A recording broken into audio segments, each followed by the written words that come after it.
By the end of this video, you might realize that you have heard about the scam before, but worse, you might have even fallen for it yourself. But what's more disturbing about this scam is that it's something we cannot talk about by the fear of being judged. A young guy from south of India in a place called Tamil Nadu was studying for a 3-year diploma. He was an average student, not particularly good at studies, and came from a struggling middle-class Indian family. After completing his diploma, he couldn't join university because of his financial situation. Instead, he decided to work for a private organization for a very low salary. As mentioned before, he was not good in studies but was an hard-working employee. To improve his financial situation, he worked overtime, took on weekend shifts, and even tried other jobs during his free time.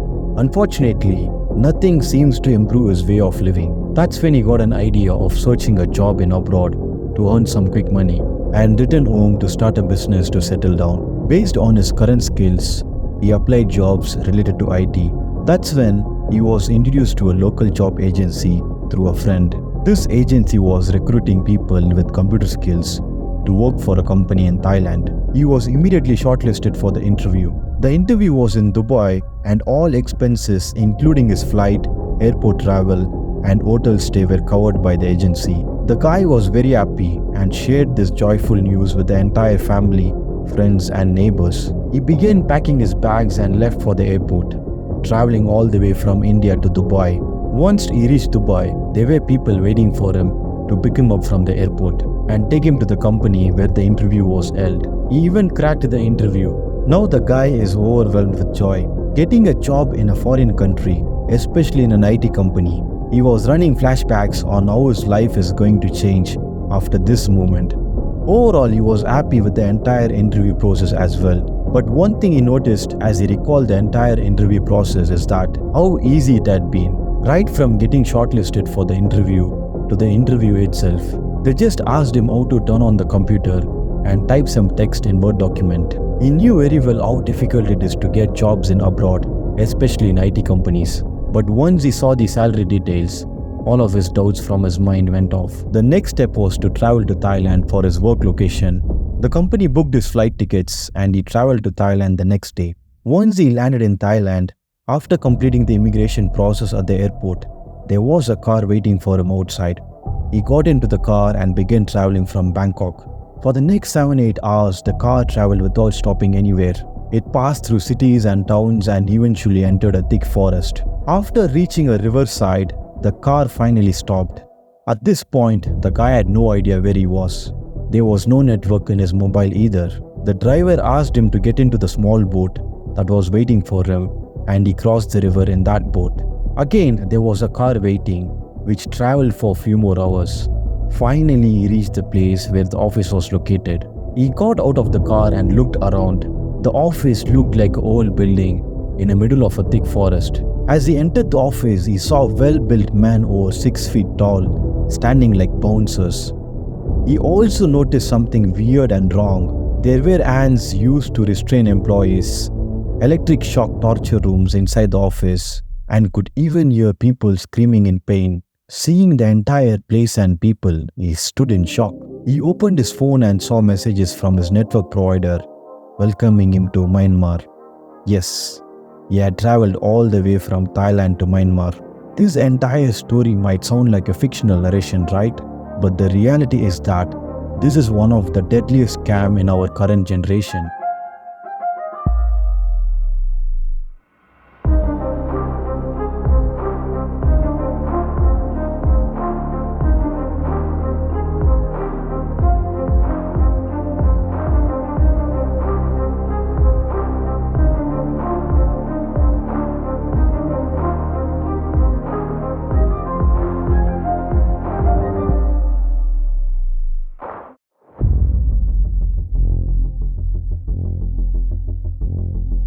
Stephen, the young guy whose story we have been following, vanished without a trace. In a desperate attempt, his parents and his friends pressurized the Indian government to launch a search operation in Thailand. After months of mounting pressure from both local and international forces, the police force with army in Thailand finally rescued him from that nightmare office deep inside the jungle. It was then that all of South Asia learned this horrifying story. Stephen wasn't the only one. Nearly 600 young graduates, both men and women, from countries like India, Nepal and Pakistan had all fallen victim to these torture cells. None of the victims had work permits. Since it was much easier to get a tourist visa to Thailand, these organizations have tricked them to coming to Thailand and then moved them to countries like Cambodia, Myanmar and Laos, where the borders for these countries are not tightly controlled. So what exactly all of these human trafficking organizations do to the victims? As soon as people join these organizations, they are put through trainings. The first thing they are all taught is how to create a fake IDs using photos of women who are also being kidnapped by these groups. Using these fake IDs, they create social media accounts. Once everything is set up, they spend time in selecting their targets for their scam. They usually choose targets from platforms like TikTok, Facebook, and Instagrams, and even dating sites. They closely monitor the target's profile to gather information about their lifestyle, how often they travel, how much they spend on their clothes, parties and brands, and whether they own a car or houses based on their photos. After analyzing the profile, they estimate the target's financial situation. Once they have identified the target, the scam begins. They usually follow a specific pattern to start the conversations with the target. It doesn't begin with a simple "hi." Instead, if the target posts some pictures of his recent trips, they ask about the place. Something like, "I'm planning to visit the place as well. Was it good? Any suggestions or things I should be aware of? And as a woman, is it safe?" These kinds of questions coming from fake female profiles often catches target's interest, leading them to respond without suspecting anything. At first, they keep the conversation slow and casual, like an expert, so that the target never gets suspicious. They rarely message during the early stages, which creates curiosity and make the target eagerly wait for their message. Once they build a good rapport, they quickly ask the target to switch to Telegram. Suppose when the target wants to make video calls, they use the kidnapped woman to speak to the target, eliminating any doubts.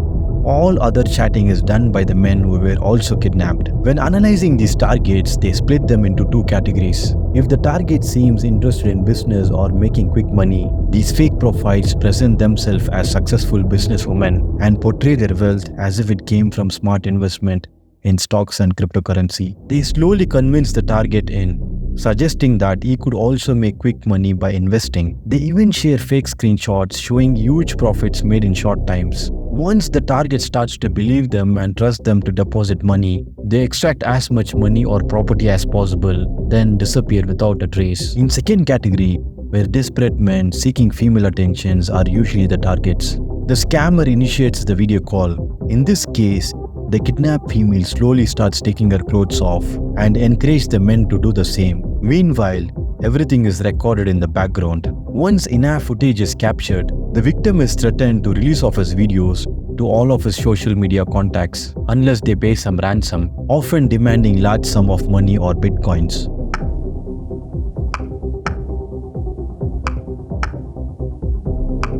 The biggest problem here is that both the people being scammed and those who've been forced to send the messages and carry out the scams are victims. All the money goes to these human trafficking organizations who have kidnapped these people. The dark truth, according to the research, is that in every such office, there might be more than 200 people working day and night to scam victims across different time zones all over the world. Each kidnapped worker is usually given strict targets.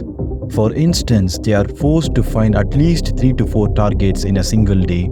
Each of these employees is provided with a laptop and multiple phones with SIM cards to text multiple people simultaneously. After the rescue, Stephen has told media that he was given 7 iPhones. Time when the target fell for the scam, there would be a bell in the office that rang to celebrate the success. Stephen also mentioned that he used to hear the bell sound every 20 minutes, meaning that every 20 minutes some innocent victim somewhere around the world was getting scammed. Not just this, if the kidnapped victims did not reach their targets, they were strict punishments, such as locking them in a dark prison cells with no food and minimal water for days. If a victim refused to work, they would be handcuffed in front of everyone and given shock treatments until they agreed to work. Even if they agreed to work but still failed to meet their targets, after 2 or 3 days, they would be beaten by the bouncers. In other words, these traffickers created an office just to scam people, tricking innocent graduates into thinking that they got into an IT job and then kidnapping them from various places in Asia. As mentioned before,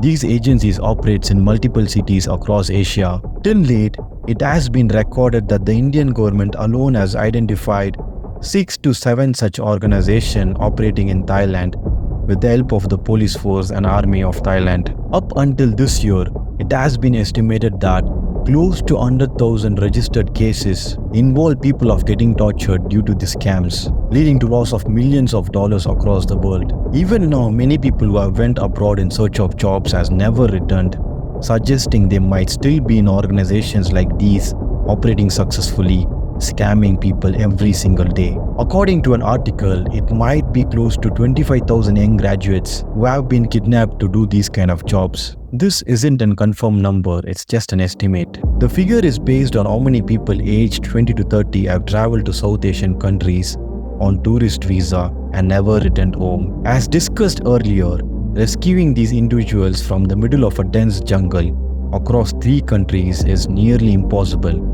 Now you can understand just how dangerous these situations are. Again, finding a job in foreign country for a better life or money is a personal choice, but it's crucial to research thoroughly before accepting the offer. Once you leave your country, the chance of returning back is difficult. And remember, next time if any random female messages you on social media platform, it's safer to block and ignore them. I will see you all again in the next video. Until then, Cristiano signing off.